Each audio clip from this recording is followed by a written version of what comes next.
naman ba nag-iwan ng pagkain dito kagabi? Napakabaho na nga ng sakyan natin, naman mas ni mabaho Alin. pa lalo. Kaya si sibuyas, iniwan mo dito, magdamag. Ano na lang magiging amoy ng sakyan natin? Napakahirap magtanggal ng amoy ng sakyan. Nag-iwan pa kayo ng gulay dito. Bakit ba pinabili mo to? Bakit tagal mo?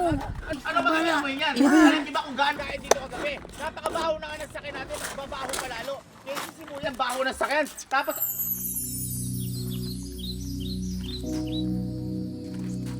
Ano, may narinig ka pa? Wala na. Kasi boy, sabi ng Air Pro na to, Oh. present air, present life. Kumbaga, fresh na yung buhay natin. Wala tayong narinig kay Kuya yun. Oo Kasi nga. problema ni Kuya, yung baho ng sakin, di ba? Oo. Wala na, mabango na. Paano mabango yan? Tignan mo, amuin ko ah.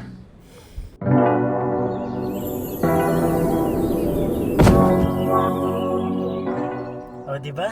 Nakaka-relax pag magdadrive ka. Oo nga. Ako nga, i-try ko nga.